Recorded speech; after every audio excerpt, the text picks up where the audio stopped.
After the announcement of the date for Lok Sabha election by Election Commission, on Saturday the introduction phase was held at the state BJP office with the two BJP candidates from East and West Tripura Lok Sabha constituencies. Simultaneously, two candidates were facilitated on this day. Chief Minister Dr. Manik Saha, State BJP President Rajiv Bhattacharya and other leaders were also present in the program of the day at the state BJP office. Chief Minister Dr. Manik Saha and State BJP President Rajiv Bhattacharya facilitated the two BJP candidates MP Biplab Kumar Deb and Kirti Singh by handing them garlands. আপনারা অবগত আছেন যে mostly আজকেই হয়তো আমাদের যে লোকসভা নির্বাচনের নির্ঘণ্ট সেখানে ঘোষণা হবে,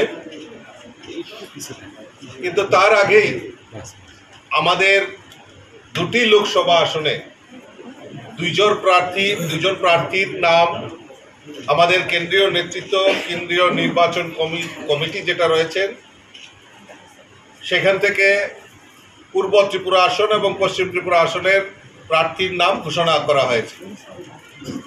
আমাদের পশ্চিম ত্রিপুরা আসনে প্রার্থী হয়েছেন আমাদের প্রাক্তন মুখ্যমন্ত্রী এবং বর্তমানে যিনি রাজ্যসভার সাংসদ আদরণীয় বিপ্লব কুমার দেবজি আমাদের প্রার্থী হয়েছেন, এবং তৎসঙ্গে আমাদের পূর্ব ত্রিপুরা আসনের ভারতীয় জনতা পার্টির পদ্মফুল চিহ্নে লড়াই করছেন আমাদের এই রাজ্যের রাজ পরিবারের কন্যা এবং ছত্তিশগড়ে ওনার আধিপত্য, ওনার শ্বশুরবাড়ি, তো আমাদের মহারানী কীর্তি সিং দেববর্মা আমাদের প্রার্থী হয়েছেন।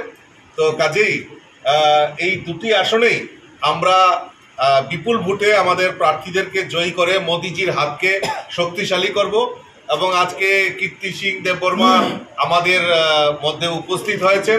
আমি ওনাকে স্বাগত জানাই। আমাদের পার্টির কর্মীরা এখানে উপস্থিত হয়েছেন, আমি ওনাকে স্বাগতম করছি, অভিনন্দন জানাচ্ছি এবং শুভেচ্ছা জানাচ্ছি।